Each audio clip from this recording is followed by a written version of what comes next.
Okay. But, yeah, if you guys are up for it, let's go ahead and start. I guess we'll just go without Scott for now. He hasn't tried to get on. I mean, it was my fault last time. I know. He hasn't tried to Yeah, I wish we could get another game with all of us again. I know. But, one day we'll all be together. Yeah, one day we'll get it I back. am partly responsible for that, so I have no words for my inadequacies here. Oh well, hopefully it'll be better in the future. Yeah. Anyway, okay, so yeah, the Tuesday one was just it wasn't our normal day, and I had stuff going on that day, so that was basically it. Yeah. Okay, so Branbrek, what are you doing at this time? Like, you guys broke off for like lunch, and then just kind of did your own thing for a few hours. Like, I guess just maybe, sort of organizing your thoughts and maybe, discussing some stuff. Honestly, probably would have gone to Silaqui if I was by myself.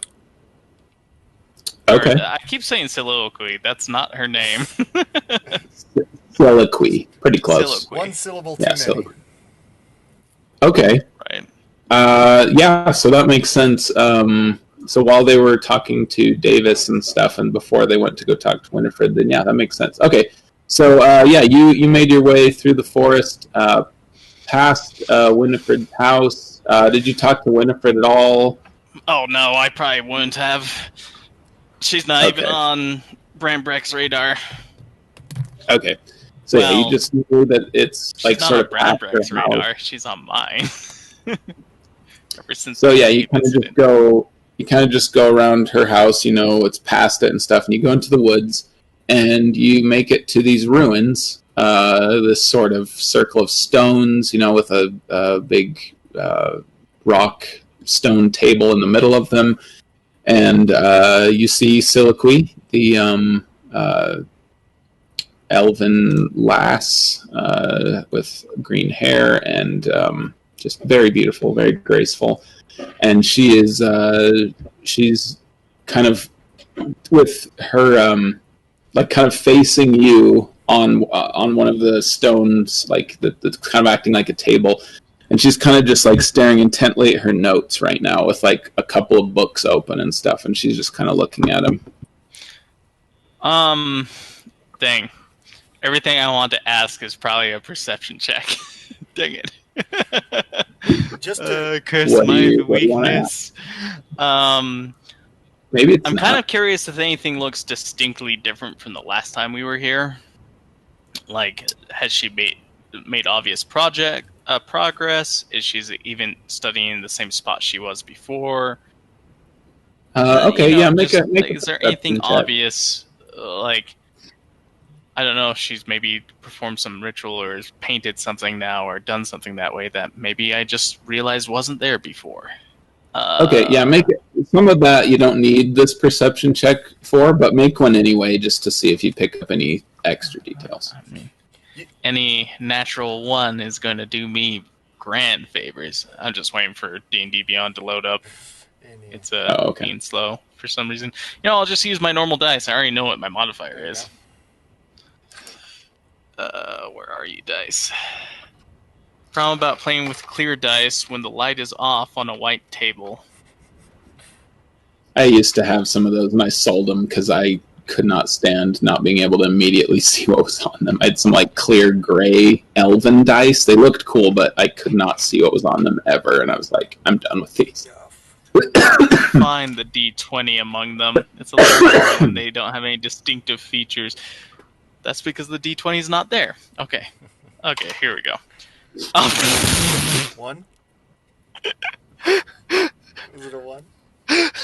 It's a natural one. Okay, so wow. That's a 0 total because... No, it's a -1 because of my perceptions. Very on. Okay. No. Sorry, 0. It's a 0. It's only a -1 for that. Oh, okay. You kind of get a lump in your throat as you see this elven woman. No, I do not. I might be distracted.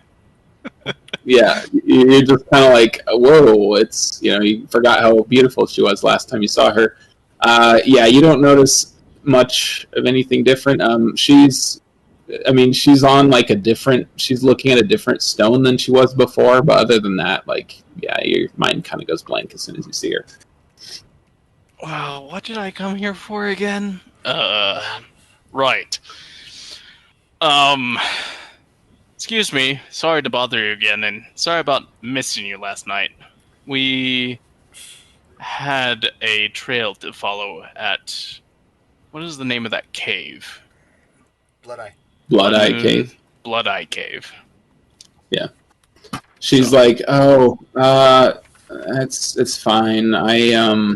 I was really busy anyway, so it's probably for the best. Where are your friends? They're currently investigating some other stuff in town. I was just curious about what work you're doing here. I was curious if there's anything you could use help with or assistance with. A phrase from from a family member was to, when you get into a rut, help someone else out, and sometimes the path you're looking for gets revealed. So, since you seemed like you could use some help, figured I'd talk to you. Maybe I'd find out something that I was looking for regarding this whole case. Make a persuasion check. That I am better at. With advantage as he rolls up his sleeve to show his ripped biceps. And... I am not strong for a dwarf. Wait, but you're ropey. Like, you're really toned. A lot of definition. Solid. Every vein just popping. Sure.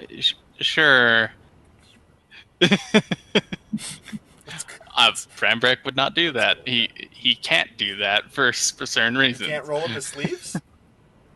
No. He can't flirt.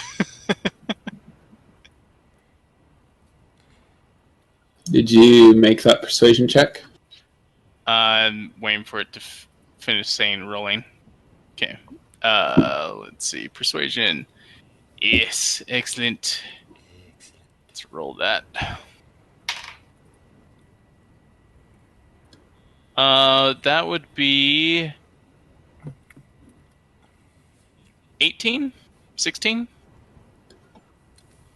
Which is it? Definitely. 18. 18? Okay. I couldn't tell if it was a 12 or 14 on my clear dice. Okay. She reluctantly kind of looks around a little bit, like she's thinking, and she's like,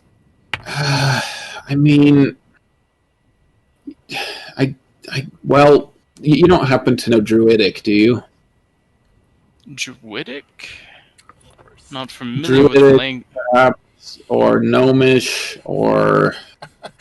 maybe some of this could be... Maybe some of these are Dwarven runes. I'm not exactly sure. I could take a look.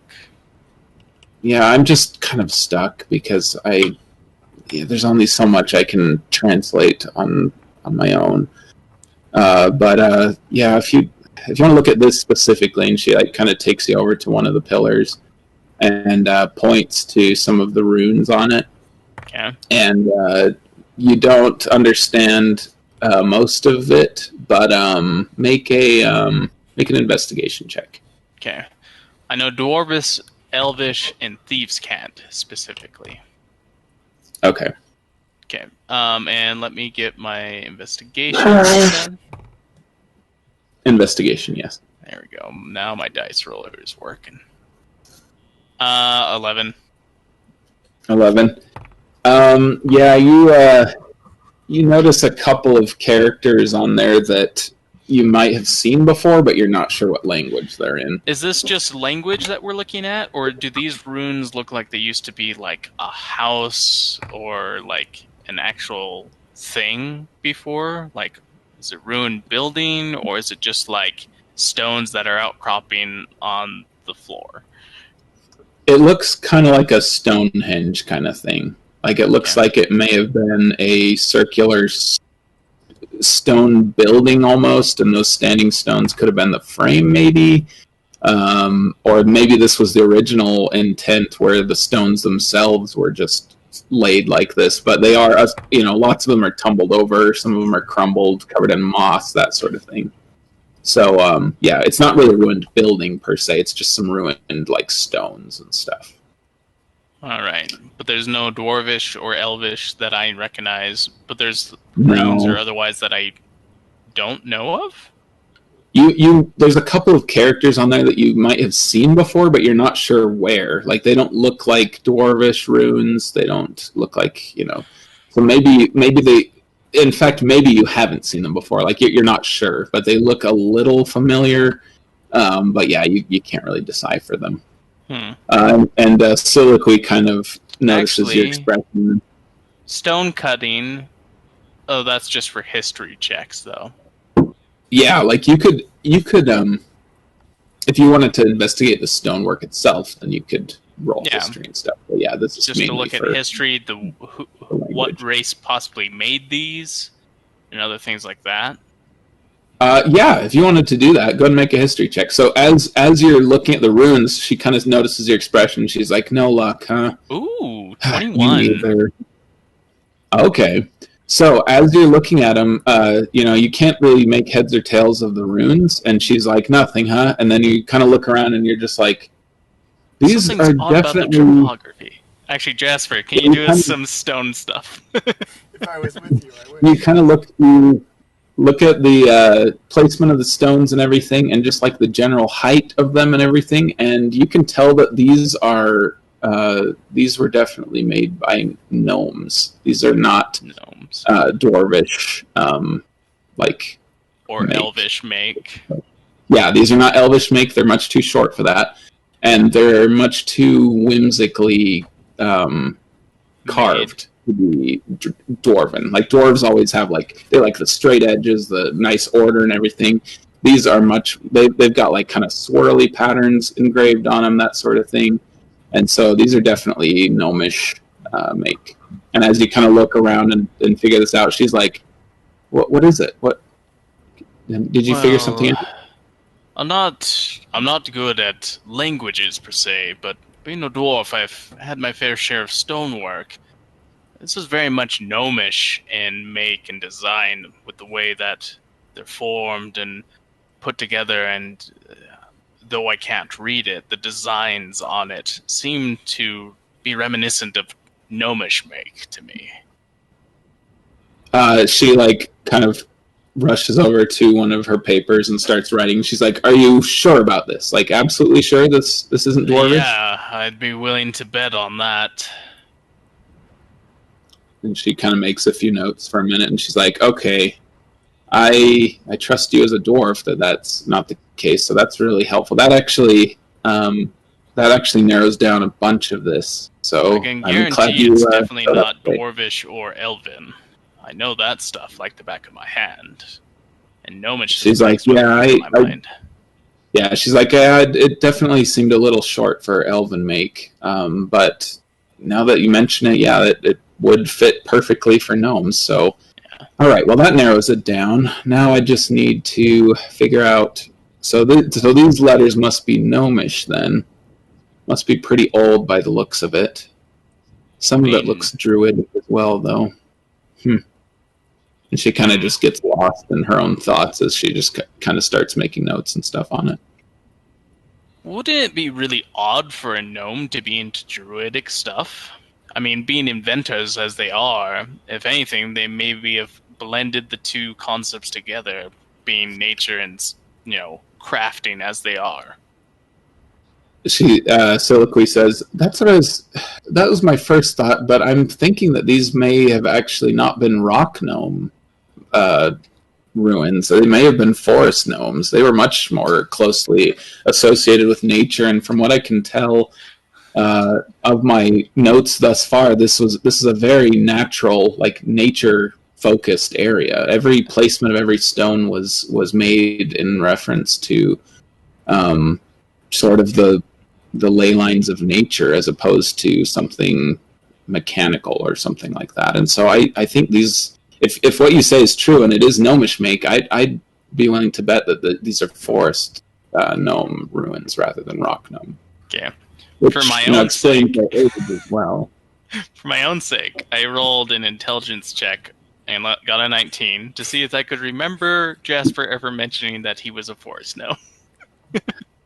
That was a pretty small DC because that's one of his things that he's mentioned quite a bit. But so, for Branbrek, he's intelligent, but the matter of the fact, did he care about the conversation at the time to remember it? It was an apathy. That's true. It was his head in the clouds at the time. That was an apathy check. But yeah, you remember that. Yeah. So it was more of a check for that. And then sitting there, forest gnome, you say. Would it help if you had one that is a forest gnome here? One of my companions, the one that was traveling with me before, he's a forest gnome. He's been separated from them, and last I remembered, he's been looking for forest gnomes, so he may be able to help out with this. She kind of thinks for a minute, and she's like, was he part of a forest gnome community? As far as I remember from talking with him. Oh, well, that could be useful indeed. Oh, I remember him. The one with the pointy hat, right? Yeah.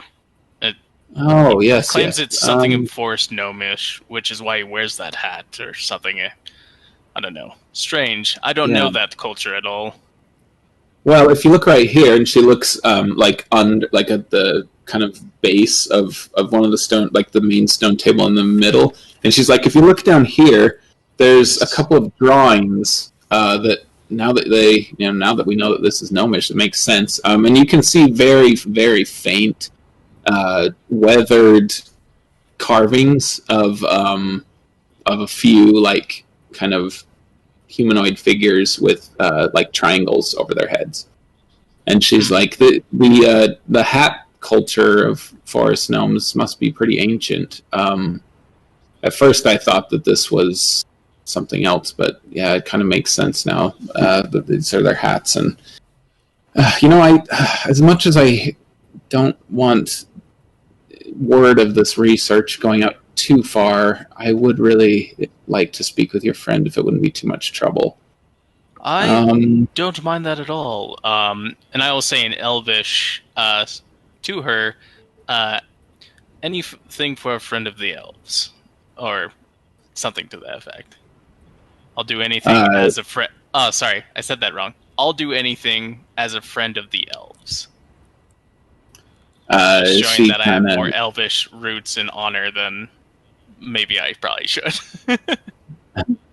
She kind of just smiles and says, that's, well, thank you. I will, just in common, I will copy these down, and then maybe I could meet with you and your friends in town tonight?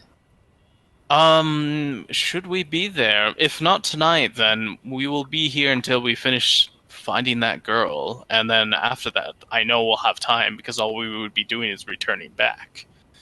I'll have to check with them. We are trying to make sure that she's still alive. Okay. But that does give us an interesting idea.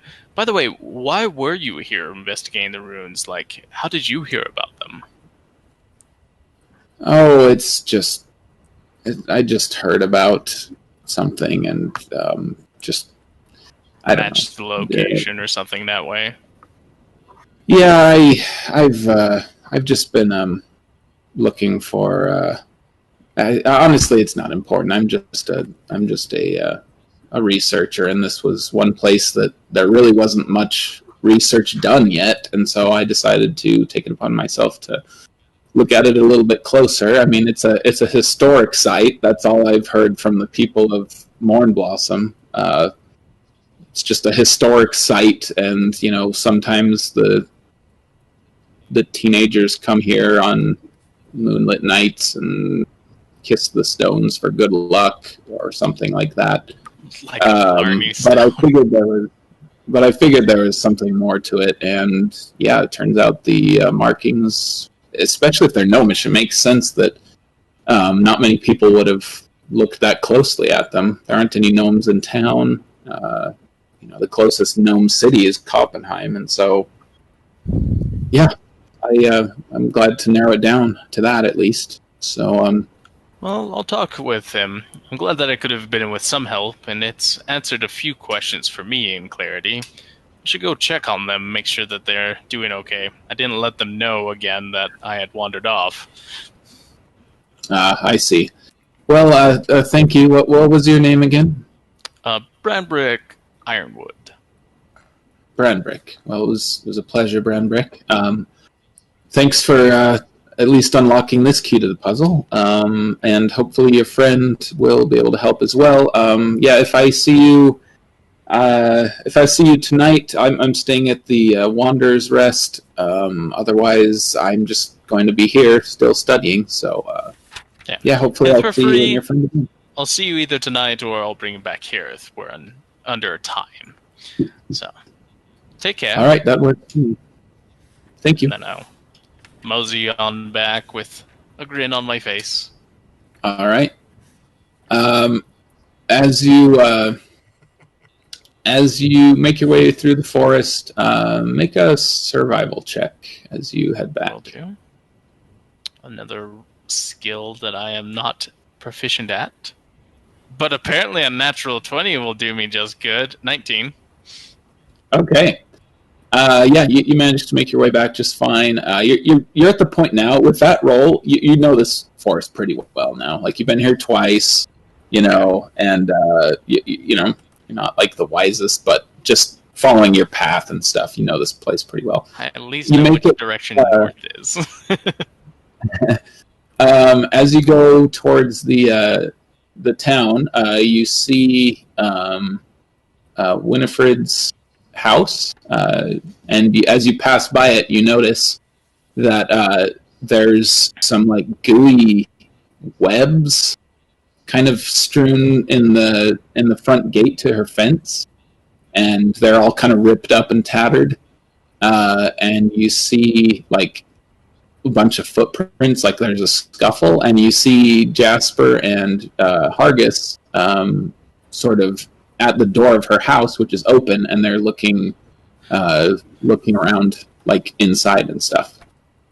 So I noticed that the door of her house is open. Like, can I see through the windows? Is that how I see them?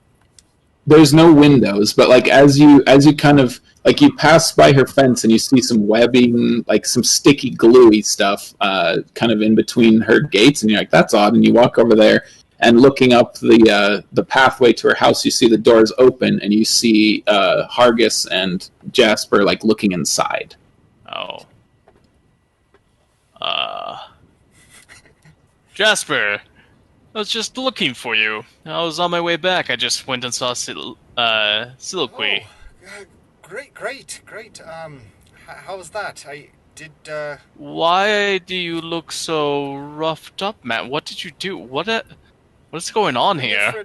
Why are you in Winifred's house? Now that you notice, Jasper has a big old, like, he's got like blood on the side of his shirt, and he also just has these like bruises that look kind of slightly burnt, and he looks roughed up.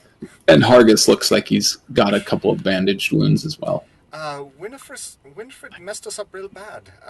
Her dog was a real. He was a bad boy, and she apparently knows about the cave. She's protecting it, or I don't know. She goes there at night to pull her shadow demon dogs out of that place where you fought those things. I don't know. It's very strange. But yeah, we confronted her about it. She sicked her dog on us. He tried to eat me, and she blasted me with a bunch of magical bolts of force that hit my body all over the place. It hurt like the dickens. I almost died. And we've been checking out the house here now, trying to figure out anything. As you can see, she does not spend a lot of time here, I don't think, as it is just a dirt floor with nothing in it. If you listen closely, though, you can hear the haunting sounds of a disembodied child weeping. So there's that as well. And there's this, and he holds up the brass chain with the scale. Yeah, Jesper holds up a bronze necklace that's kind of covered in dirt that he found. Do you want to poke around inside your house, Branbrek? I'm just gonna take I'm gonna cross in a standing position. I'm just crossed one leg and I'm leaning on the fence, with my propping up my chin and just listening to this. And there's just kind of a dumbfounded expression on my face, I left for the forest for 5 minutes. How did this all happen? It was bad. It was really bad. Yeah. And then I'm like, a disembodied voice, you say, and a shadow dog, and she got away from you. Correct. Yes. That is accurate. All 3 counts. I mean, really just bullseye. I can't tell if you're joking with me or not. Oh, no, absolutely. That's Branbrek actually saying this. You can see the shape of the teeth here, where it bit into my neck and shoulder region as it ravaged. Are you sure that wasn't Hargus? His mouth is much smaller than this dog. The dog was we're talking about this, the bite. He's a man of considerable talents. Yes. Limited in that regard. But no, it was definitely the dog, and it was definitely without the sort of provocation where it's we weren't threatening her, we weren't brandishing weapons at her, we were just pressing her on the cave, and it was clear that she knew about it. And when we started saying oh, you know about the portal, you know about the cave, she was just not having it. It was end of discussion. She said, get out of here. And we're we're not going anywhere until you tell us what's happening with this girl. We have to find her. And she's all right, sick 'em puppers. And then the puppers came and started biting at my exposed bits. So yeah. Did you kill the puppers, or did the puppers get away as well? The puppers is no longer in a corporeal form. He went kind of puffy, misty, and dissipated. I don't know if that means puppers is dead in the sense that we would understand death to be, or whether he just sort of disapparated as into a mist that maybe congeals. I don't know if that's a thing. He was made of shadow. Do shadows die? Do they go on to a shadow place? Anyway, Puppers is no longer here at the moment. Right. Yeah. Understood. So you're saying that we should probably chase after her before she closes the only doorway that we know of to a shadowy-like place. Yes. Or traps it further. Right. I'm definitely saying that she's probably involved with it. I don't know what to do about it. She did not seem to mind my arrows. I shot her a couple times with arrows. It didn't seem to bother her much. I'm just not sure. You got so messed over when you went into that little demi place too. I just got a bit tired. Right. I get that. I am tired. But, so you're saying your weapons were ineffective on her, it seemed. I feel like when you shoot someone in the leg with an arrow, they should have a bit more of a reaction, she was very blasé about the whole thing. Did not seem, and Hargus was saying when he was stabbing at her with his sword, she didn't seem to mind very much. It's a disconcerting, and I'm just afraid it's going to be the same sort of thing with you. What if she just doesn't mind being stabbed, and she's just, whatever. Right. And now we chase her into a shadow plane, and, there's 100 of those wraiths around. Well, we can chase after her right now.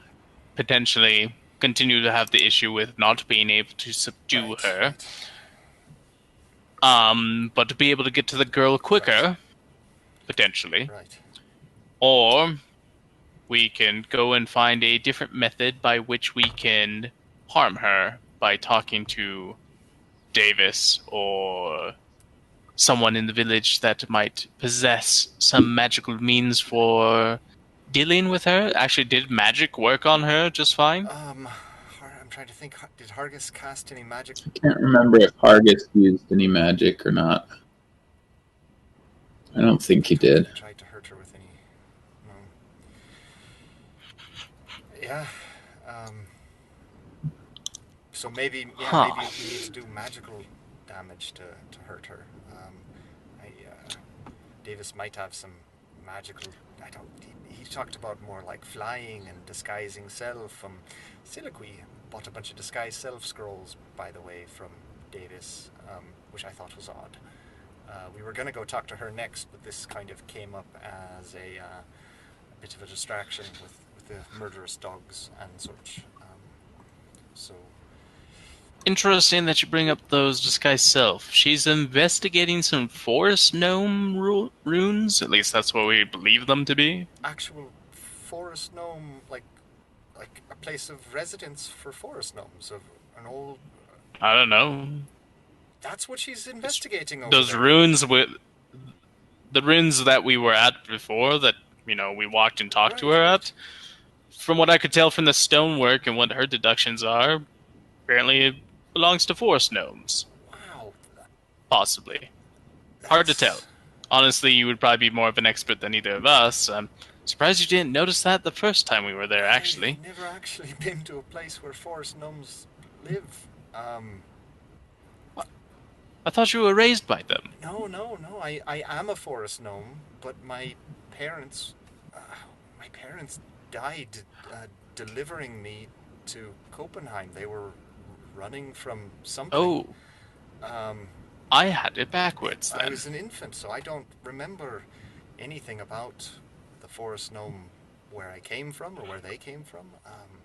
But from what I was told by my parents and the guard, captain of the guard who guarded the valley, the one who actually brought me into Copenhagen, he said they came running out of the forest. There were these monsters chasing them, sort of like men and some sort of strange beasts, and Copenhagen is well defended, and they were able to kill these things chasing after gnomes, but they managed to kill my parents before they could get into safety, so they died without me ever knowing who they were.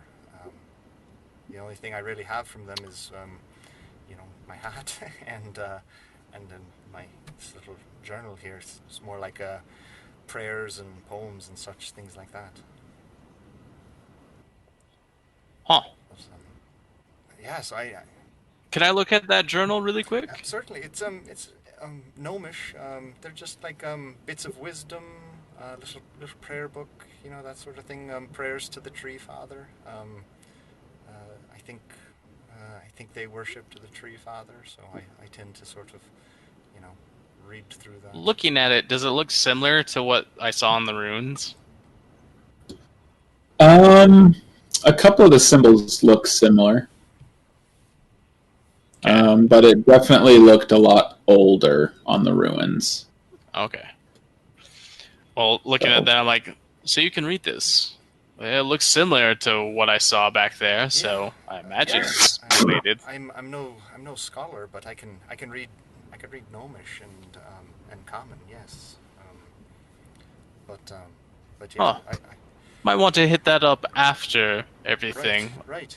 Absolutely. But I can't actually believe that there's gnomish ruins here. It's just astonishing. And you suspected her. Well, yeah. Well, I mean, it is still rather suspicious. What's she doing with disguised self-scrolls? That's odd, right? Laddies, we got company, says Hargis, and you look back towards the village, and there's a small group of townsfolk coming towards you, headed by the Reeve, Jasper, and they're kind of sternly walking towards the house, and they kind of enter the courtyard or whatever, and they're just like, "Allies, stand down and come away from the house right now."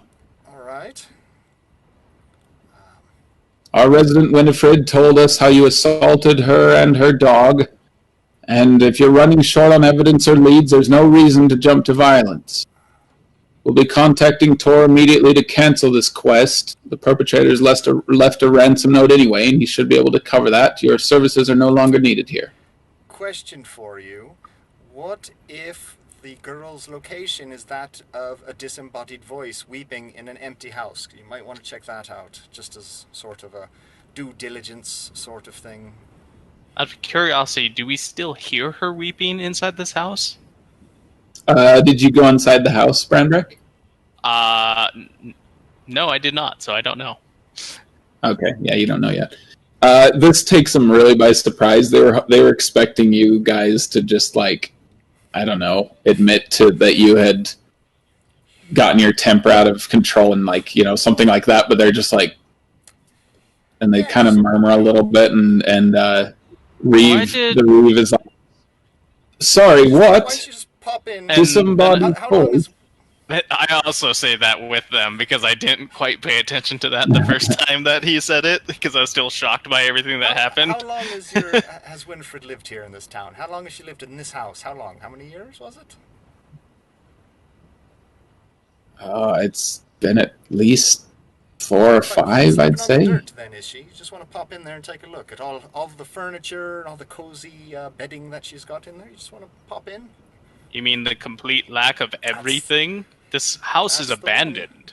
Why don't you just take a look? And one of the villagers is like, "There's clearly a sign of a struggle here, Reeve. It looks like he's lying." And the Reeve's like, "Let me go take a look." And he walks up and looks inside, and he's like, "I can't really see a thing. Oh, is that here? Hand me that lantern." And he looks inside, and he's like, "By the gods, what is this?" And he looks around, and you can kind of peek in as well, Branbrek, and yeah, you see a completely empty house, nothing in there except a dirt floor, like absolutely just like an empty hovel with nothing. There's a couple of scuffs in the dirt where Hargis and Jasper were kind of investigating where they found the necklace and stuff. Jasper, what did you mean by hearing a voice of a disembodied girl? Listen, I mean, you might have to be... Everyone, shut up, you guys. You lot over there. Let the Reeve listen. Yeah, the Reeve is like, "Yeah, all of you shut up for just a minute." And he listens, and you too, Branbrek, can hear just a sound of like a crying girl. Like it just sounds like a little girl, and you can't tell where the sound's coming from. It's just sort of omnipresent in this room. And it just sounds like calling out very loud to her, and I'll call her name, Emily. I'll just say, Emily, can you hear us? The voice, the little girl voice, just keeps sort of softly sobbing, and the Reeve is like, "What sort of black magic is going on here?" And he runs back, and he's just like, "Derek, go find Winifred at once. We need to question her. Which way did she go?" And he's like, "I don't know. She said that she was going off to go find her dog, that they chased it towards the south somewhere." And he's like, "Well, go look for her or something." Wait. To the south? Isn't that the direction of the cave that we investigated that she knew about? I think the cave's a bit west and then south. Right? If she was in town, then it would have been south, right? The cave is due south of the town. Yeah. And I start running towards the cave. Ran, I think we should stay together. I'm like, if you guys want to save that young girl, then you better follow, is all I yell. Are you guys gonna... The Reeve, meanwhile, is like shouting orders. Like he's like, I want everyone to. He's like, "I want 4 men in here to tear this house apart. We need to see if that girl is in here. You and you, come here. You search the perimeter, see if there's any sign of anything that Winifred might have been hiding." I can't believe that she might have done this. This whole time we trusted her, and he's just kind of confused. Like he doesn't know if, like, you know, if this is some sort of trickery of yours or hers or whatever, but he's just like, you boys stay in town. We need to get to the bottom of this. We're not going anywhere except... They just start searching everywhere. Does he say that while I'm still in earshot? Probably not. If you're heading out, then they probably assume that you're going to go help find Winifred, so he lets you go and stuff. But your man is not going to find... I mean, you're not like heading towards the north, towards Hardale to run away, towards Adambridge, so yeah, he's fine. Your man's not going to find Winifred in town. She's not going to hang around. You were sent here to delay us, so really, she's gone, and we're pretty sure we know where she's gone. She's gone back to Bloodeye Cave, where she's been, I assume, spending her evenings as opposed to staying here, so... that's where Winifred's at, is at that cave. So I would not send a single man off to do anything by himself right now. She is a very powerful magician, and she will probably just kill the fellow if he shows up alone. He's like, that's ridiculous. For one thing, I've been inside her house before, and it was fully stocked with a bed and cupboards and all sorts of things. And I've never seen her use magic. I mean, she creates magical healing potions, but that's about the extent of it. So something's not adding up with your story, young gnome. And there's been furniture in there before. Yes, it does not look like this before. There was a bed over there and a sort of basin over there for washing. It looked like a normal house before, so I'm not understanding why it's been completely ransacked. Oh, I've been in here a few times. I can't remember the last time, but 2 years? I mean, I've come here to... 6 months? I'd say 6 months ago, maybe. So 6 months ago, something changed. This just doesn't make any sense. Well, It never looked like this before, and I don't see any like sign of the furniture. The only thing we found inside the house was this. It's a necklace, a small necklace. This was the only thing inside the house. He looks at it and he's like, that looks like the necklace that Winifred wears. Did she drop it before she left, or? All right, so this isn't Winifred we're dealing with anymore, apparently. This is something pretending to be Winifred. And it might have come out of the cave. Interesting. Huh. Well, here's my theory. Well, that's my theory not right good. now is that you've got some strange creature from a horrible shadow dimension gallivanting around as Winifred. It has stolen the girl and taken it back to its home, wherever that is. And apparently there's some connection between her home and this location here. Shadow dimension? What are you off about? There has to be a simpler explanation to this. This is madness. I could show it to you. It's very madness. Unsettling. Come on, here. I'll show you. I mean, this is Mornblossom. This isn't some dragon town or some place of a magical elven town. This is just Mornblossom. There's no beyond that wizard, that hedge wizard we have. There's no magic around here. This is absurd. Come on. Well, look, I need to. Well, look, we need to dig this. We need to dig this. Well, look, we need to dig this floor out in case Emily's under there, about to suffocate or something. You go on and try to find Winifred. I'll be back in town in a second. I just need to organize this because we need to get to the bottom of this immediately. And they start kind of going in, digging out the dirt. Here's what's going to happen. We're going to go through the shadow portal in Bloodeye Cave towards the back, right before the pile of rubble. You'll see it. We'll try and wedge the door open with something. Otherwise, we'll just put some sticks pointing at it. Right? When you get there, if we're not back by this evening. I mean, they only have to look. I'm not there. Yeah, if we don't come back by this evening, it's because we're dead. Because Winifred, the shadow demon, has killed us, and we're probably being tortured or something in a horrible, I don't know, dimension of pain and suffering. You might look, Gnome. I don't know. look, I don't know what you're off about. Shadow demons and devils. There's probably a much better explanation for this. We'll get to the bottom of it. Okay. You go do what you have to do.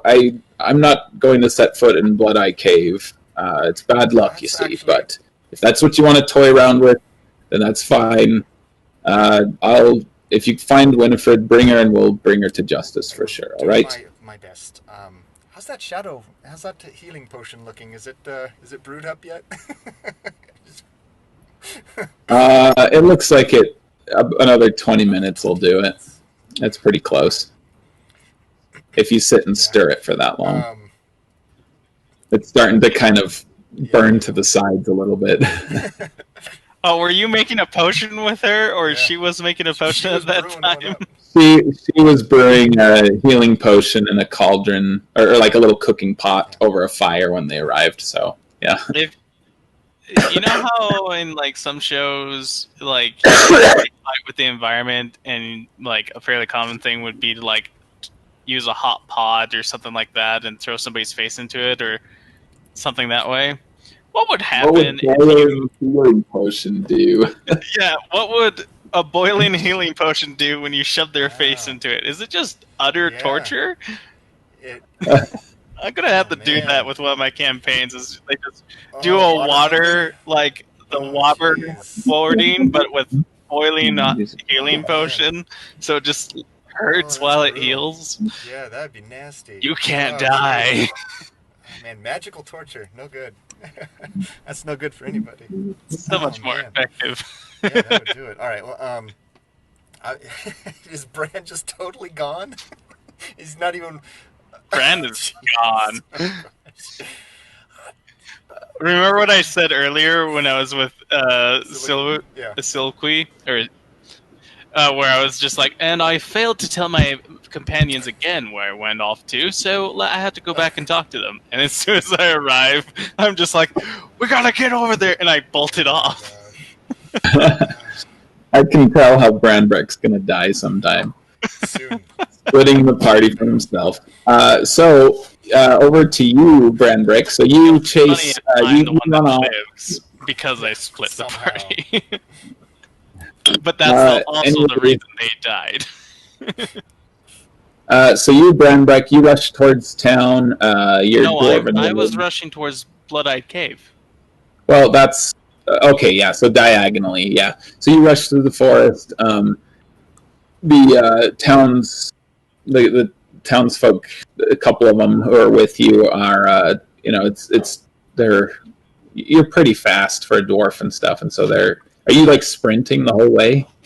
I could triple dash as a rogue dwarf with the dwarven feat of 30, so I can do the whole 90 feet.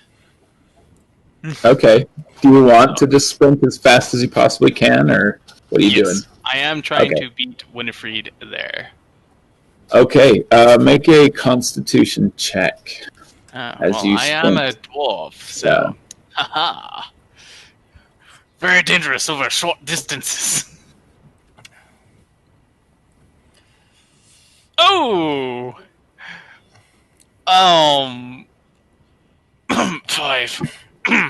5. Okay. As he's in your haste to get to Winifred, you end up kind of burning yourself out, and you get a level of exhaustion.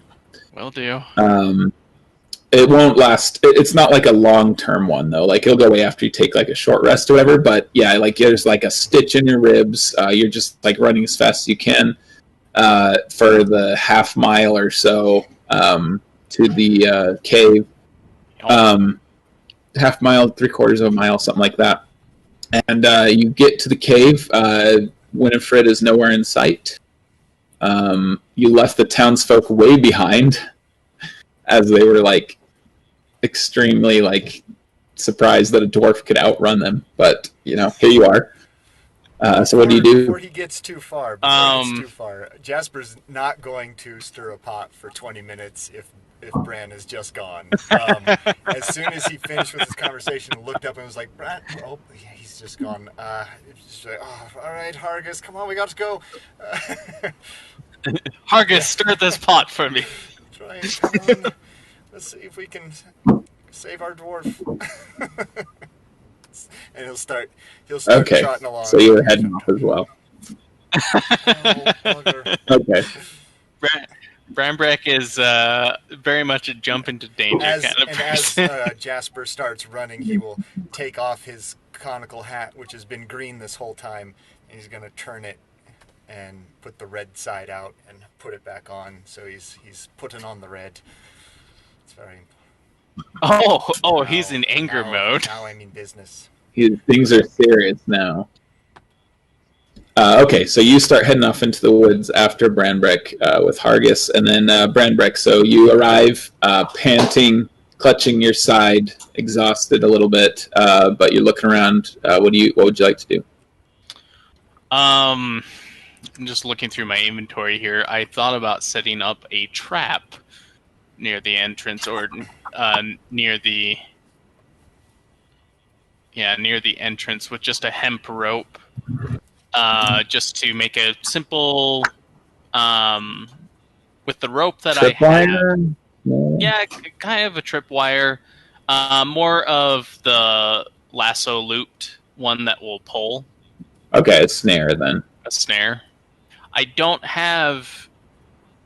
know if that's an actual tool, a tool that you need or something that way, or if it's just the spell the rangers have, or if I can actually do that with this rope. The spell itself can be cast anywhere with a rope, but you could set one up with some resources that you already have. There aren't really any trees or anything near the entrance of the cave that you could set up, though, so kind of depends on what you'd want. So what are you trying to do? Basically set it up so that if she comes out, she'll get caught, or if she goes in or comes out, she should just get tangled up for a bit. In fact, maybe that's what I'll do. I'll do a latest work rope where you just put leaves over the top of it, and when you step into it, you may step into one of the squares that are latest into it, and then your feet get caught in that. Okay, so yeah, it wouldn't completely restrain her, but it would slow her down and it would trip her up basically. Okay, yeah, that's easy enough to do. Make a survival check as you set up the trap. Okay, please be good. Are you not bad. Are you 11. Using your thieves tools too? I think that lets you do proficiency with your thieves tools. You could set traps just like you can disarm them. In Xanathars, it was saying. Yeah, I'll allow you to add your proficiency bonus to that. Sure. If I recall, in that situation, the survival check becomes the DC of detecting the trap and such. Yeah, that's what I'm going to do.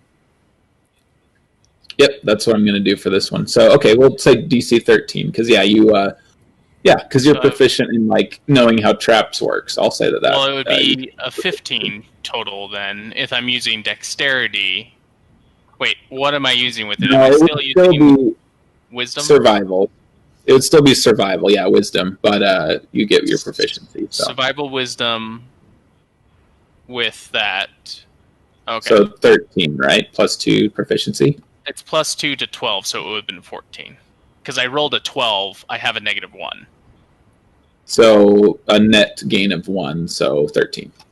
Okay, so you set up the... It's a net gain of 2. No, it's a -1 plus 2, so it's a... It's a -1 plus 3. Oh, is your proficiency bonus 3 already? Yeah, we're level 4. Oh, okay, I forgot about it. Okay, 14. Oh, wait, no, sorry. We're level 4. I'm looking at my initiative score, which is right next to my proficiency bonus. My bad. Okay. We got there. Got it. Okay, 13. Anyway, so it takes you a few minutes to get this.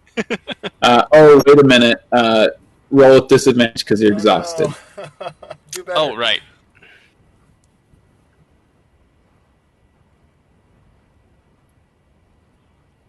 Oh, it was much higher. I rolled a 19. Okay. So. All right. So yeah, you managed to, as you're kind of panting and catching your breath, you spend a few minutes setting up this trap, and that gives enough time for Hargus and Jasper to catch up. and see you setting the trap and everything. And the townsfolk kind of come up as well. Yeah, we were only. Yeah, it takes a few minutes for you to like weave the rope into a lattice and stuff like that. So, okay. At the very least, the townsfolk show up while you're doing that, and they're just like, "Did you see her go? What are you doing there, Master Dwarf? Which way did she go?" Just making making a little bit of a slowing trap in front of the cave. Did she go inside the cave? She hasn't shown up since I've been here, but that doesn't mean she's not inside already. Oh, if she goes inside the cave, she's probably not coming out. There's bad things in there. Well, if that's the case, then I would have never came out either, since I've gone in and came back out. Wait, it's true what they said the other night, that you guys went in there? Not the other night, was it? Last night. You know, the night when there was a big loud noise? Well, we went in a while ago, yeah, but I don't remember a loud noise. We spooked the dire goat, remember? It was this horrible bagpipe-sounding noise that bellowed out of the cave. It scared the pants off of half the village. But, Henry over at the bar said that it was that the gnome said it was you guys had ventured into the cave and whatnot. Branbrek was asleep at that time. We told him you were there. We told him we had spooked a dire goat. No, I was there, but I was asleep, remember? I chose to sleep while you guys were doing it. No, I think it was the next morning when you guys were going to the tavern. So. Anyway. When we told them again. On the way. Yeah, no, because the villagers came up. There was a group of them. They were going to go investigate, and we told them, no, we were in there. We spooked a dire goat. Very dangerous. Yeah. That's right. So, yeah, That's stay out right. of the cave. Dire goats. So what did you see in there besides the dire goat, of course? Well, there's a secret passage with a magical portal that opens up by rubbing blood on the wall. Enough said. Whoa, that's amazing. I just turn over my shoulder and raise one eyebrow when I say enough said. He's like, wow, I've heard of lots of terrible things, but that one sounds interesting. Still never going to go in there, of course, but, you know. Other than that, it's cool. There's just an empty cave with a plank of wood at the end. That's basically it. Oh, and a lot of bats. Probably dead bats. Probably rotting bats by now. Yeah. Those, I've heard of some of those bats, biting some of our livestock anyway, so, yeah, glad that we're dead now. Well, anyway, let's go look up on top of the cave.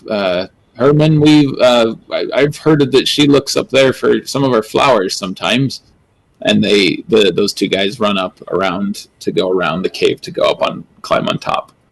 And as you finish up the trap, you can see Jasper and Hargis in the woods in the distance coming towards you. By finishing up the trap, does that mean it's already hidden? Yeah. We'll say that you finish hiding it at that point. So. I forget to mention it to Jasper and Hargis. Okay. And what do you do next? It just does not cross my mind that they were not there. All right. All right, so how's it going? Sorry, what did you say, Austin? What are we doing now? Is that what you asked? Yeah. Now that you have the trap set, what are you doing? Well, I was hoping to wait for her outside this place, but if she beat us here, would it have taken less time to get here from where I was at her house than for her to have run, or for the villagers? I'm just wondering time frame. Would she have been able to beat me here pretty easily from town? Well, you don't know when she started running. So, you know, I mean, the townsfolk had time to arrive at her house, by walking, and so she probably had time to, So she probably beat me here. The cave was real close to the southern part of town anyway. It was, I mean, they could hear some bagpipes playing, from the cave loud enough to freak him out. Yeah, the cave is about, I don't know, a couple 100 yards away from the nearest building, that sort of thing. And so, yeah, it's, people give it a wide berth, but they sometimes kind of hang out in front of the cave just because it's kind of nice draft. Get that nice scary and yeah, they kind of just that sort of thing. But nobody ever goes inside. But I would anyway, she's already in there. Are you waiting or? I would guess that she's already inside. Are you just waiting? Well, she hasn't shown up since I've been here, so probably safe to go inside. And I will gingerly walk in, knowing about my trap. Why are you walking that way? That's a weird. Why are you doing that with your legs? That's just strange. What are you doing what with my legs? A 4-foot wide step, and your gait is much shorter than that because you're a smaller type. That was just a weird way to walk. How else was I supposed to walk? Not completely oblivious to the fact that he's not aware of the trap. I don't know, and just follow him in. All right, make a perception check. I'm not looking, so this will be the. I'm just flabbergasted, so I'm just walking in with my hands up, just. Natural 20 actually. So. Okay, you see his weird gait or whatever, and you're just kind of looking at the ground. You're just like, why would he? Oh, there's a trap here for some reason. Say that and you see like a rope. Did you set the trap, or did she set the trap? Was the trap here when you got here? Oh, no, I set the trap. Why else would I have walked weird? I mean, didn't you know about the trap? We're gonna have to work on communication skills. That's one of the things here. Well, obviously you did know about the trap. You just asked me about it. Let's go risk our lives in a horrible shadow plane, because it would be less painful than this conversation. Right, well, let's just go in. Just don't forget about the trap on the way out, okay? All right, you and Hargus step around the trap. Do you guys go enter the cave? As we go inside. Now, don't forget about the trap in case we have to run out of the cave quickly. Thank you for the reminder. I appreciate that. Sometimes I worry about you. Me too. I'm actually very worried about me right now. I think my worry about me is only very, very slightly eclipsed by my worry for a small girl who's been kidnapped by a horrible shadow person, probably, I assume, masquerading as Winifred. Don't you think that's a little selfish? I guess it's important to worry about yourself. Slightly eclipsed by my worry for the girl, as in my worry for the girl is here, but the worry for myself is like right there underneath it. But doesn't that mean that you could be easily swayed to go the other way with it? For instance, if a group of stronger, more capable people were to show up and say, "Don't worry, Jasper, we'll take care of it," I would give them the thumbs up, and then I would go wait in a pub and have a pint, or go talk to the lovely lady who maybe knows about the origins of my family or something, not risking my life. Where's your sense of honor, of adventure? You would never have done well in the war like this. Probably not. Wars sound really quite awful. I mean, why? It's possible. I'm just saying, if I'm going in the cave, I'm going in the horrible portal thing, but if somebody else who was better came, I would let them do better, because I did not do well, and I don't see this going well for me. Well, you're not going to get better if you don't try. Right. Yeah, Jasper looks very nervous. We've reached the door at this point. He's quite aware of how that fight went, and his performance during that fight, and his current state being much less prepared to have any encounter, and he is very concerned.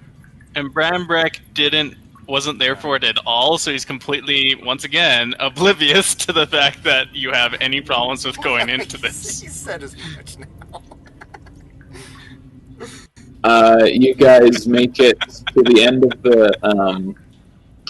the tunnel, a couple 100 feet in, and you see the pile of rubble, and you start looking along the walls, and you don't see any blood. Any fresh blood on the wall. And it takes you a few minutes to kind of localize the basic area where you guys were opening the door before, because there's no blood on the wall Looks like anymore. it's been cleaned off. Right. Well, we need a bit of blood. Argus, do you mind? Once again, I am quite... I have quite an ample supply of my own. This is where the dog, the giant demon shadow dog, bit me in the neck and shoulder a bit, and so I just dip my finger in it. All right, kind of opens up the wound a little bit more. Make a investigation check, Jasper. Yeah. Any chance with advantage for getting help from? Can I help him with that? This is stonework. Yeah, if he helps you with that, it's with advantage. Yeah. I'll see if I can find the seam of the doorway like I did before. Only 11. Yeah. 11? Okay, we'll say that you... The second roll was 5, so... Okay, so Branbrek tries to kind of help you find it and everything. He recognizes like the shape of the stonework that he remembers and everything, but it still takes you a little bit, and you end up spending one more hit point of your life in blood, wiping it on the wall where it just doesn't work a bunch of times until you finally, get a little bit of blood just on the wall. And rubs him across the wall. Just dabs him on the wall. And you finally kind of smear it on the wall, and you just barely cross the seam of the door, and the door grinds open, and you see that that black portal swirling ahead of you. Is there any big rocks or pieces of wood that we could use to try and stopper the door open? There's a big old pile on the ground. Yeah, there's that old rotted plank that the adventurers signed, and then there's like a whole bunch of rubble from the cave-in that the adventurers caused. It looks like it would actually hold it open, or just little tiny. Well, are there any big boulders that looks like it would hold it open, or is it only little tiny ones that, is there something like? There's all kinds of sizes. So you could try and roll one of the big ones down. Yeah. Roll a couple of them into that I'd like to space. Keep this wedged open in case we do come through again. We don't have to waste time trying to open the door from the other side. If we could wedge it open with that bigger one there, so that it's at least our body width, we could jump through if we're having to run anyway. Okay, make a strength check, whoever wants to. Probably just each of you make one as you roll the boulder to find it. All right. Let me...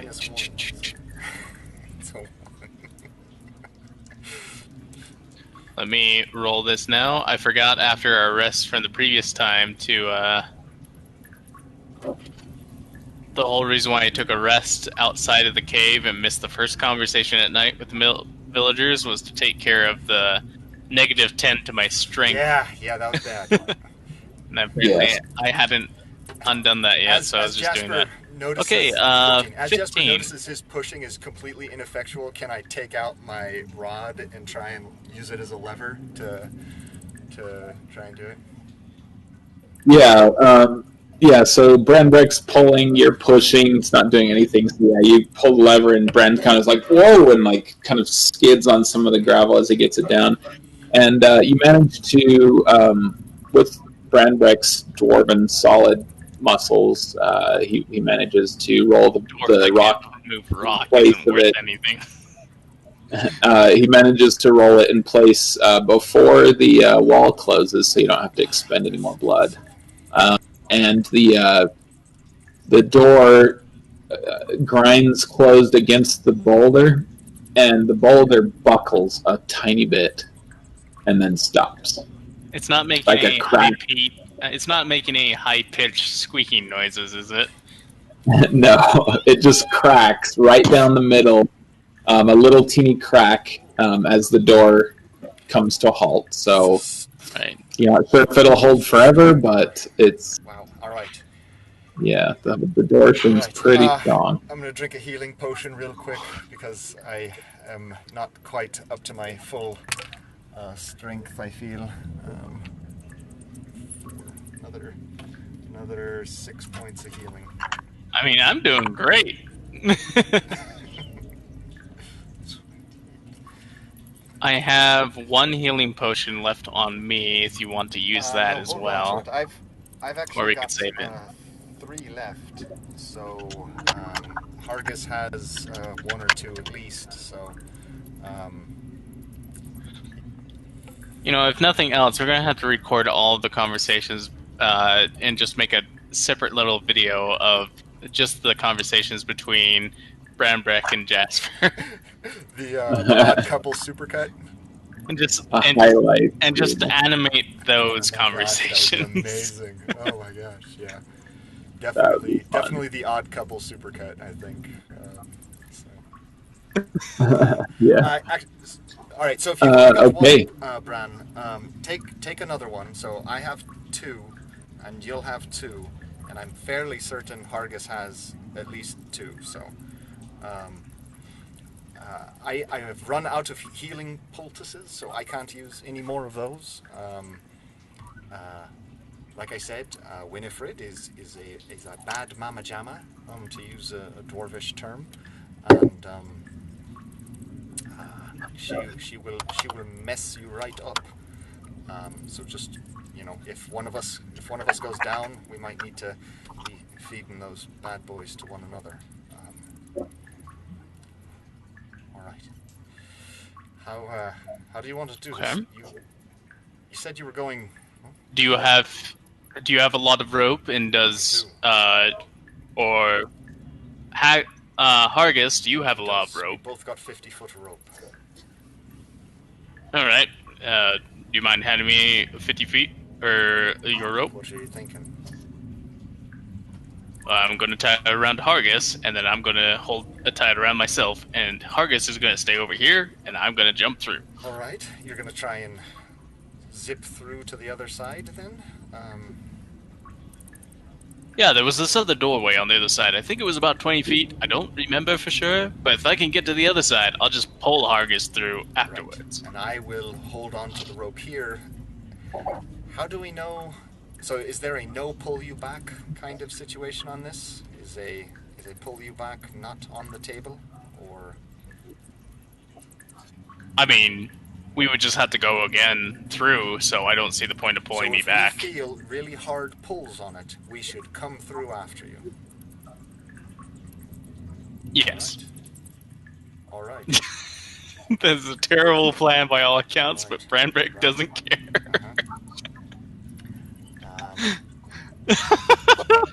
This character, the more I play this, the funnier it gets to me. All right.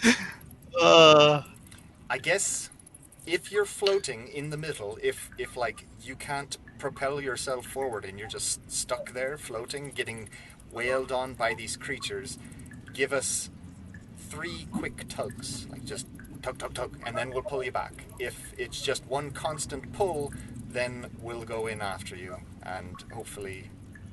Or a heavy yank. Yeah. So like a quick tat-tat-tat or something, so that we can get a sense that you want to come back through. I'll finish tying the rope around myself and around Hargus. Give it a good pull on my waist and on his waist to make sure it's not going to come loose. And then I will turn, take a deep breath, take kind of a sprinter's pose, and then just sprint through the door and like take a leap at the very end of it. Before you do that, Hargus says, You got this, laddie, and you get bardic inspiration. Okay, yeah, I'll mark that. All right. Is that a D6 for him right now, or a D4? It's a D6, Sure, right? I think it's a D6, yeah. Okay, so you dive through the door, and you feel that sensation again of just like diving into water sideways. Like it's just like splash, but there's no water. It's just like that sort of cool. That same sort of like slowing down. And you open your eyes and you see that just gray void around you, just like with gray and black amoeba like just swirling all around you and stuff. And some of those black splotches start being attracted to you as if they're being like sucked towards you, like liquid in a straw sort of thing. Like they're just, or like down a drain, you know, like they start sucking towards you. Did I keep any of my momentum? Not really. Like as soon as you hit it, it was like, you know, and then you just started kind of drifting through slowly. So go ahead and roll initiative. I need to go to the bathroom real quick, but go ahead and roll initiative, and then you go ahead and roll as well, Jasper, for the purposes of like seeing how this interacts with you as well. 16. Oh, Bran. All right, round 2. Dear sweet Bran. Branbrek. Fondly will we remember the long walks through the streets of Morn Blossom, the witty repartee. I mean, were they long walks? He was most of the time running off by himself. We had a good day there between interviewing people. Or we had some good... Branbrek, I feel, is one of those characters that should die early on, but is probably going to live for a long time just to cause havoc the entire I guess we'll way. Find out what kind of a DM Austin is. Austin is? Yeah. As I die through the white void, and you feel no tug, but the rope just goes slack as it's cut off by the other portal. You had some built-in, or Bran, I should say, had some built-in protection during my campaign because... those guys were more inclined to brainworm and take over people than they were to just kill outright. So there was a little bit of protection there. You know, they weren't gonna. They weren't gonna kill you. They were gonna, you know, dominate you, and then you tell them everything, and they get what they want. But I don't know if we have any such protections here. Okay. Okay, so 15 for Branbrek. And what was your... 16 for Branbrek. Okay, 16. What was yours, Jasper? 8 plus. All right. And then if either of you want to play as Hargis, you can. I'm just going to use the NPC stat block for the Bard, just for the sake of... okay. And just ask you what is available for that. So I will just link that. I'll link that in general. There you go. So if anybody wants to run him, that's the case. Or we can just abstract that he's not here right now, and I'll lower the difficulty, but it's up to you guys. Let's pull him in. If you guys don't mind running a second character, then you can do that. I mean, we could Jaeger him a bit, but... I think the biggest question is just going to be... And he can't die. You know, when he's not here, he can't like die. Like it'll be sort of. You know, we have him tanking. Yeah, don't exploit that. No. If he dies, you just instantly die, and he goes to full health. He like steals your stock token on Smash Bros. To the beginning of the instance. So that's the risk. So you can't exploit it. Anyway, okay, so. You start sliding through the void. So, do you guys want to run Hargis? I feel like we should. One of you here. How many spell slots would he have left after our fight? Just use whatever the Bard slot has. It's probably a bit more than he has, but it's 4. Well, okay, he used like 2, I think. So we'll say he used 2 first slots. So he has 2 first level and 3 second level left. So, or 1 of each, maybe. Yeah. Yeah, that's true. Okay, so Branbrek, go ahead and roll initiative for him whenever you get a chance. And then, so Branbrek, you start floating slowly towards that white portal at the other end of the void. 22 for Hargis. Okay. So he'll go first, but he doesn't really do anything yet. And Branbrek goes first. So we'll start from that point. Okay. So Branbrek, as you see these shadowy shapes floating towards you, what do as you start floating towards I have any of my momentum from before? Not really. Like I said, it's like you just went into water. That's what it feels. It feels a lot like that. All right, and I can't seem to get any motion of propulsion. Is that true? Well, sort of. Like you are floating towards the white portal. Like it seems to be sucking you toward it almost. Well, I'm focusing on trying to get to it. Yeah, it's almost like it's almost like that's down in like a pool, and you're like kind of floating towards it, that sort of thing. And so, yeah, as an action, you can definitely try and swim toward it if that's what you want to do. Yeah, I basically just want to use action, bonus action, cunning action, whatever I can to think, feel, swim, do whatever I can, pass gas, whatever I need to do to get propulsion to my destination. Okay, make an athletics check. Okay.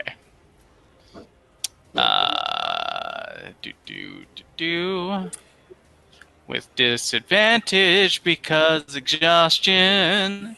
Oh yeah, forgot about that. And better, so 16. 16. Okay, yeah, that's enough to get 5 feet extra. And since you can do a bonus action, I'll let you do it again as your cunning action. We'll just say every dash action can be used to sort of swim. And so that one's a success. Go ahead and make another one if you want to use your cunning action as well. So I can do 3 dash actions is what you're telling me. Oh, every dash action. So 2. All right. Yeah, so you can do it like most people would only be able to do it once, but you can try twice. So. Oof, not as good that time. 5. I rolled an 18 and a 3. Yeah, you try and swim, and it's a lot of effort. Like it's like there's no, now that you're here, there's no resistance in the air. It's just you're just floating, and so there's nothing to like push against. So you just like furiously like wave your arms and stuff, and you get a little bit farther, but then you're just like, oh, like it's a lot of effort to try and do that, and so you don't really get to do anything after that. But you did close the distance a little bit. Okay, Jasper, you're up. Are you doing anything yet, or the portal, and it's like coming through our hands like pretty slowly? I guess at this point, it's like slowly snaking through. Yeah, like he rushed through, and the rope was like, and then it suddenly just started going, just slowly going in. It's really weird. Like it's really unnerving, and you're like, oh, what's going on behind there? Slowly getting fed in, then the plan is to just keep slowly feeding it in. We're both holding it. Is there any action you want to? Do you want to like ready anything, or stick your hand in? Are you waiting for anything that you might want to ready an action for? Or are you just gonna kind of wait? Test the water with a toe. Touch it. But no, I mean the plan was to wait until we start feeling the pull. Either the constant pull for us to go to the other side, or the 3 quick tugs to pull them back our way. So, I mean the plan is proceeding. All right, so you're just waiting. Yeah, I guess you could call that a ready to action. Either the pull back to bail out, or that's fair. That rope pull. On those, either the 3 quick tugs or the one big hard one. Okay, so yeah, you were kind of jarred by how slow the rope started moving, but you're like, stick to the plan, and you're just kind of waiting for those tugs. Okay, so Branbrek, as you struggle towards this portal, the shadows close in around you, 4 of them, and they all start, you hear these like sucking sounds around you that are somewhat familiar, and you brace yourself as they reach out these sort of tendrils of darkness towards you. Okay. First hit is a 19. 19 so hits, but I can't use my inspiration to make him re-roll or anything that way, so yeah. No, it's not like luck. It's just advantage on a roll, so. Right. Alright, so that's one hit. So quick. Ooh, that's a natural 19 on the second one, so 23. That's 2 hits. Not as good. 10, so that probably misses, right? Yeah. And another natural 19. So 3 of the shadows manage to grab a hold of you. You wave one of them away, but you feel this like cold energy as the strength gets sucked out of you. So you take 4, 6, so 10, and then 4 again. They rolled low on damage. So 14 points of necrotic damage. I was afraid that was going to be the strength. And your strength score is reduced by 6 total. Are you down to 2 strength? Okay. Could have been worse, but doesn't feel good. And yeah, you just feel your muscles just sort of atrophy, and you feel even more exhausted than you did before. Okay, Hargis is up. Unless you want him to do anything other than what you're doing, Jasper, we can just move on to Branbrek. So, Branbrek, what do you do? The shadows are closing around you, 4 of them. How far is the portal from me? At this point, it's about... well, okay, let me check something real quick. It looks like it was about 25 feet away when you got through the portal, and each round you're pulled about 5 feet closer to it, and so it's about 15 feet away now.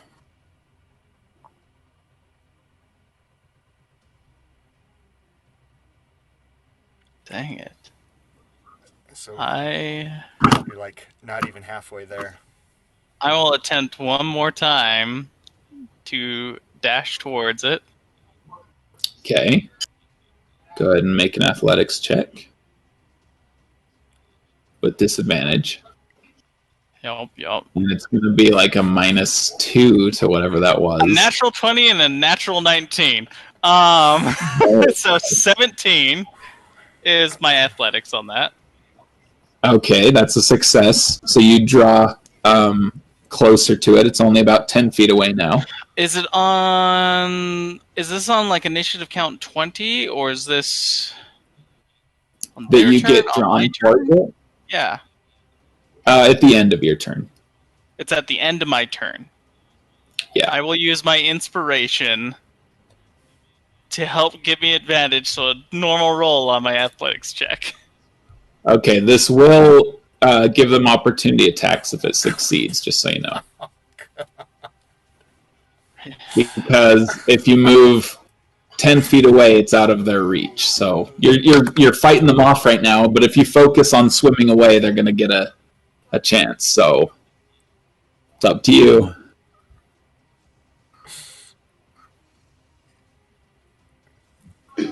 You're a horrible human being.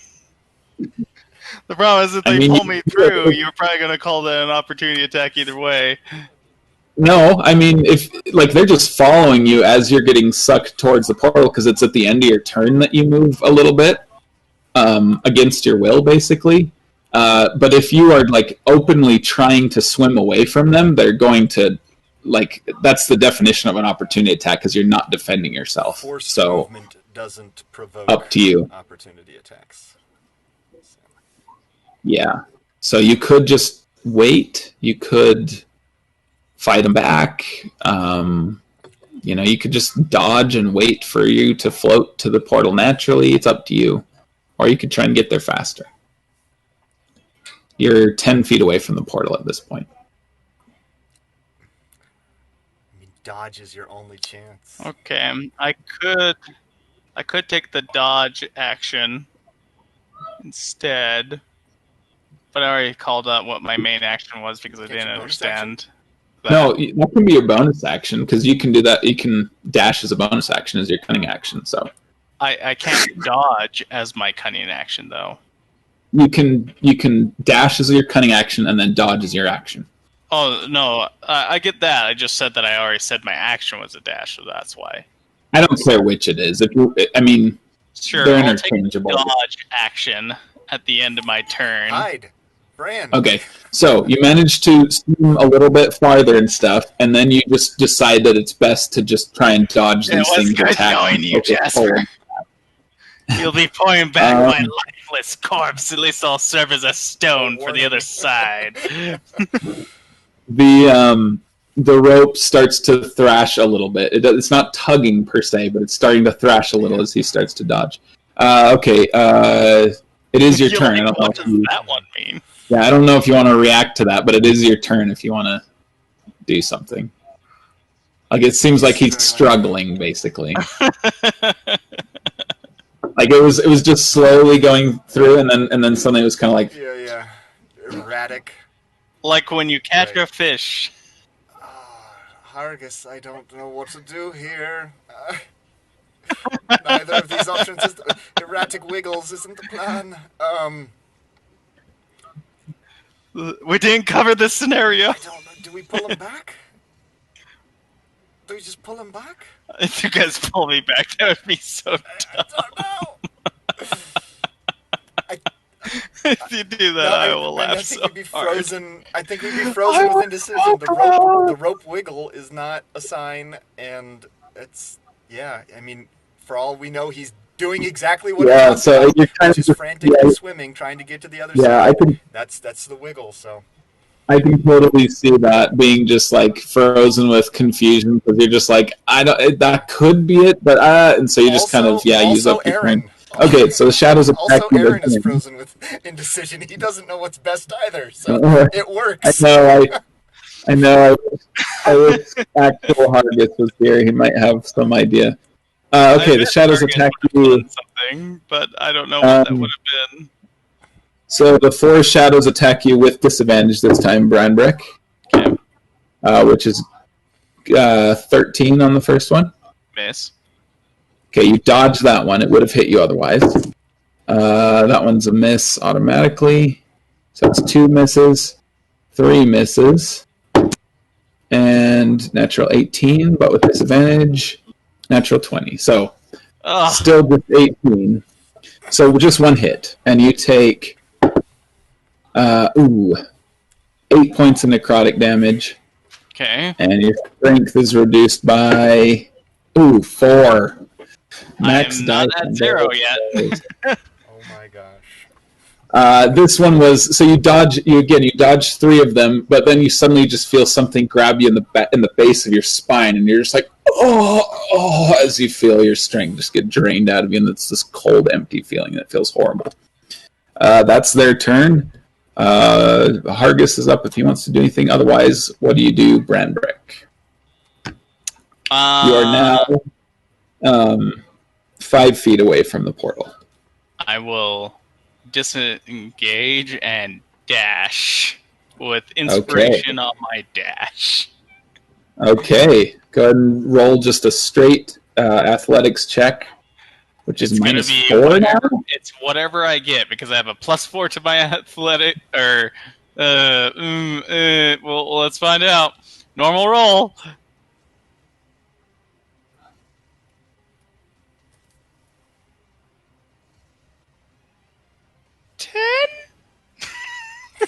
Not enough. I'm sorry. I just end of my turn. I'm 5 feet away. I float through.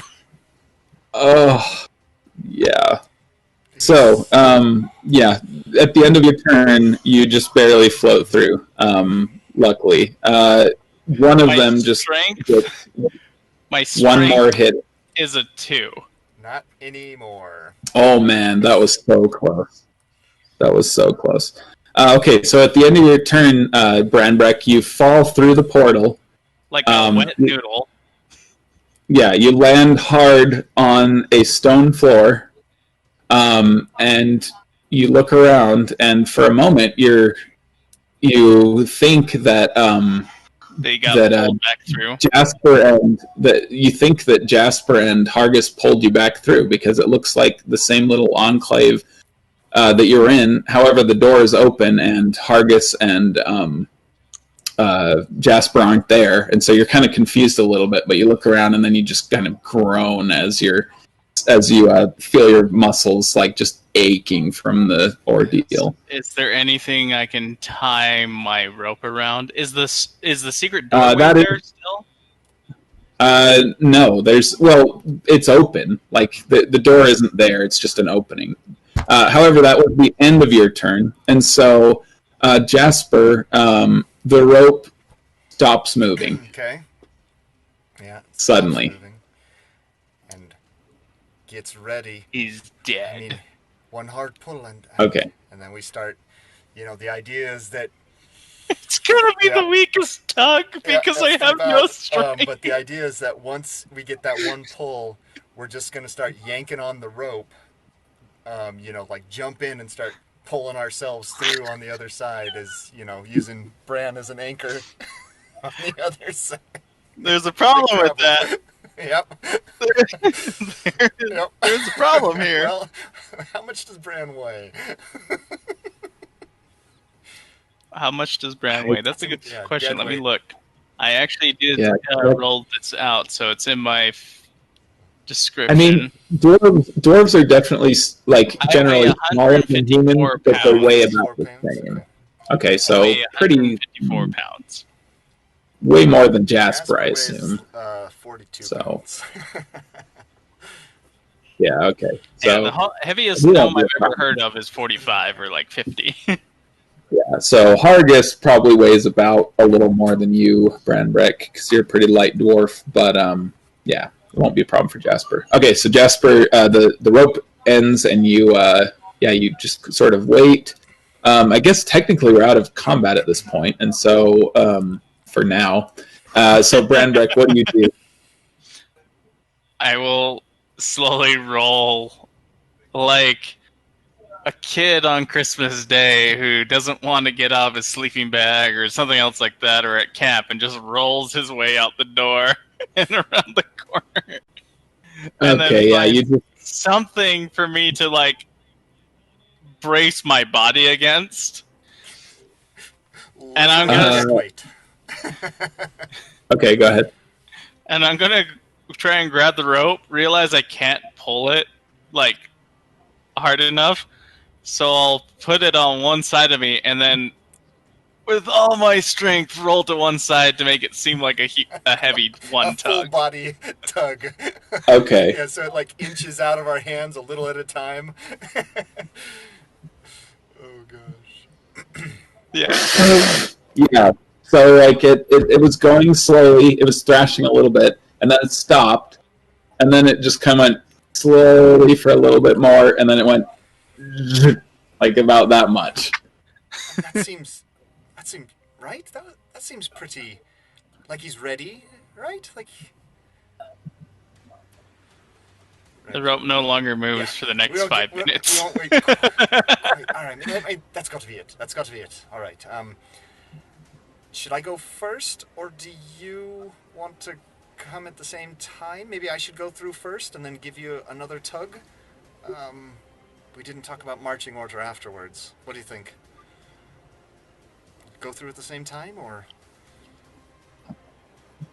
Argus just looks at himself being bound with the rope. He's like, I can pull you back through if he's dead. All right, that's a good point. All right, I'll go through. All right. Starts stretching. All right, so you just take a run at the rope and try and if he is dead, monkey climb it. If he is dead, try to make sure you grab his gold and whatever's valuable on him, and maybe bring it back with you. Right. If not, best of luck. Thank you. I appreciate that, Hargis. Seems like something Hargis would have talked about. All right. You take a deep breath and you rush through the portal. Again, same thing as before. First time for you, though. You just plunge into this gray void that just looks like this dirty water in every direction, and you see these kind of black shadows swirling around a white portal, and the black shadows kind of coalesce and then start swimming towards you like amoebas. Protect me, you know? So for your action, it's 25 feet to the portal, so I don't think you have a climbing speed, so you could dash to the portal, but you will get opportunity attacks if you do that. Oh, because they're so it's up to you. Me, and I can go, and I'll be going past them. Yeah, they just kind of go right here. So if you dash past them, then you'll get an opportunity attack, but you'll make it through the portal. All right. Does he not have a normal movement speed because he has a rope to use to pull himself through? This is basically like a climbing speed, because he's like, that's the only thing that he has to like totally anchor himself. And so if he had a climbing speed, then he could go full speed, but he's a gnome, and so... But your climbing speed is half your movement speed. Right. And it's 25 feet, so it's basically... it's basically half of that.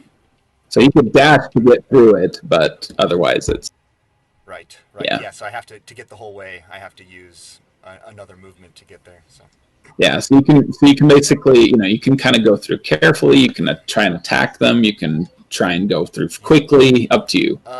As I see all 4 of them rushing towards me, I'll go as far as I can and then try and like do a spin maneuver. So taking the dodge action as I try and cartwheel my way through them to not get hit.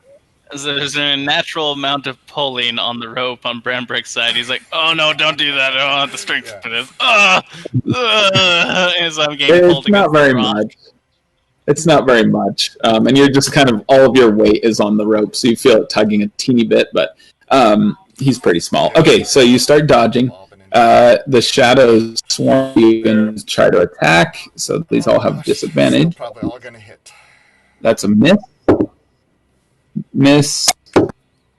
With disadvantage, that's a 11 to hit. Doesn't hit. Okay, that's 3 misses, and a 13 to hit. That's my AC. Yeah. Glancing blow. Okay, glancing blow. So you take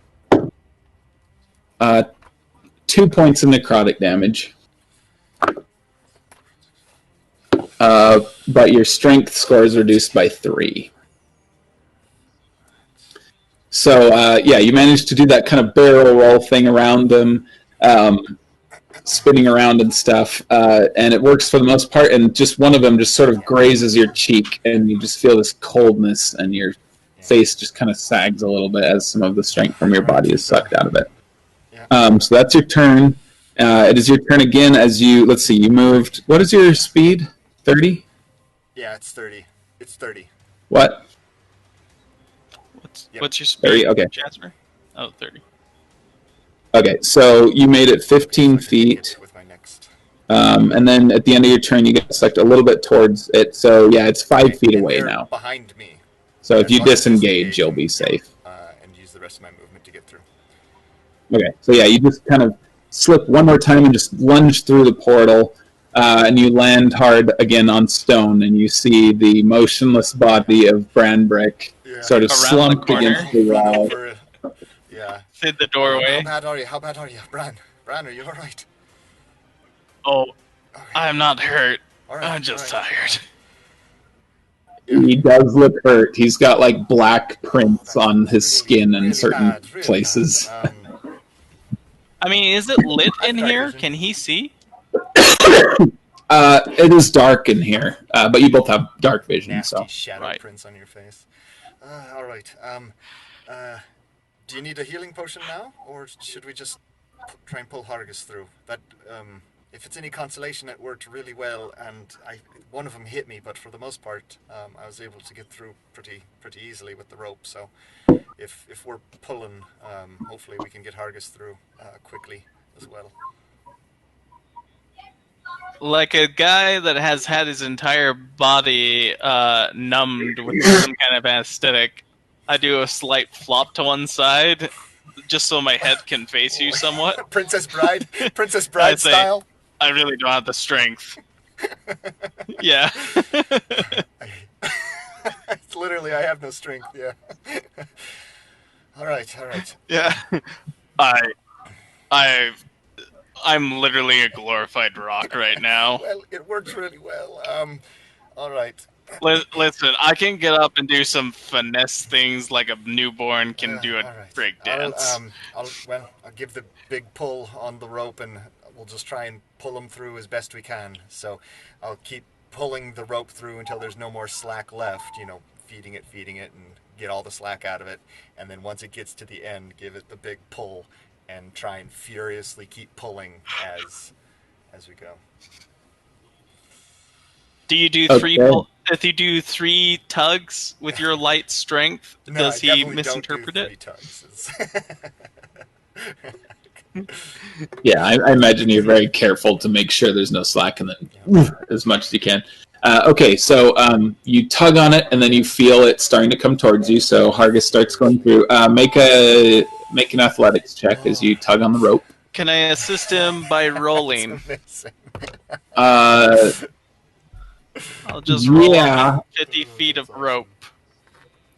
I'll say I can give him my bardic inspiration. I'll say that yeah, sure. You can roll the bardic inspiration die and just say the words that Hargus said to you. You're like, you can do it, Jasper. And it's not quite the same, but you feel the inspiration. And you're like, we gotta save Hargus, and you start tugging. So. Treat it like a woman and her baby. -5 is a -2, but motherly instinct. 1, so that becomes just -1. So that becomes 11. A big 11. Yes. 11. Okay. Is that with the D6? I get inspiration too. Are you allowing transfer? Okay. He's giving you the inspiration. Did you roll it with advantage or I did inspiration? Roll with advantage after you gave me the advantage, but with the inspiration that gets it up to 15. Okay. Oh, no. So okay. It's fine. So you pull him 15 feet towards the portal. And then on his turn, he is close enough to. Well, let's see. He could. What do you guys? Just dash. He's 10 feet away from it. So should he try and dash towards the portal or dodge. Or what do you think? Yeah, because he'll take the opportunity. I don't think he has much. I mean, he doesn't have much HP in the first place. I think he has a spell that would probably be more useful. Let's look here. Does he? He does. I think he just want to dodge and try and not get hit. Because we told him how bad. Well, I mean, you could cast invisibility. He could cast invisibility on himself, according to the bard's dodge sheet. would give him the same. Actually, no. Now that I think about it, he could climb the rest of the way. Actually, now that I think about it, so he could just disengage and climb the rest of the way. He doesn't need to wait a turn. So never mind. I forgot that he actually. Yeah, like he's like Branbrek's weight is enough to anchor the rope so that he can just pull the rest of the way. So with our gnome weight. All right, cool. Yeah, so we'll say he makes it through and gets one opportunity attack, just for the sake of. And that does hit, so he takes 32 points of damage and 9 points of necrotic damage, which is the max for a hit, and his strength is reduced by 2, so he has a strength of 9 now, and his hit points are reduced by 9. So if somebody wants to just keep track of that. But anyway, yeah, he makes it through. And you guys all just kind of slump there in the cave, just kind of catching your breath. And then as you kind of look around, this looks like the exact place where you came out of before. Like, now that you look around, it's weird for a moment. You look around and you're just like, did we even go through the portal? But there's a white portal in front of you, and the secret door or whatever is not there. But as you kind of just look around, it's just a completely silent cave. that looks like the same one that you guys just left. Well, Bran, so what do you guys do? It looks like you took the worst of it.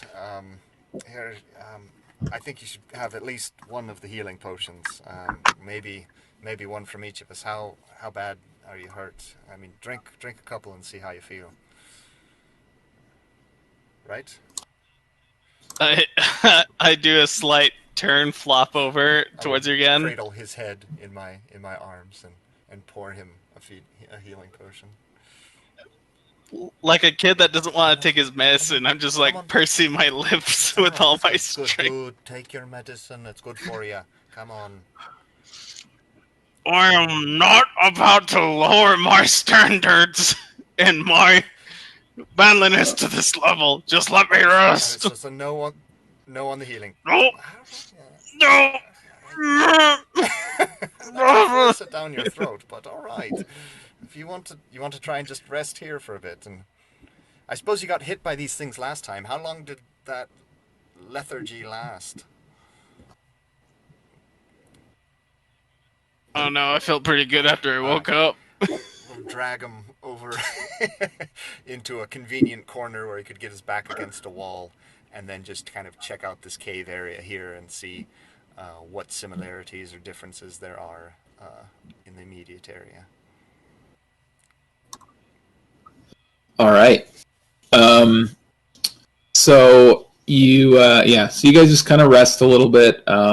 Just kind of bind your wounds as best as you can, and you look around. You look down the cave. You kind of look around and you're just like, is this the same cave? Like, did we just come out the same way? But like I said before, the secret door is gone, and then you look down the cave and the pile of rubble is gone as well. And so there's a long tunnel in both directions. The one where the rubble was before kind of curves off out of sight. You don't hear any bats in here like before. It's completely silent. You don't hear any dripping or anything. But other than that, it looks like the same cave. Check the top. Do you want to explore any farther, or just kind of do that for now and take a short rest?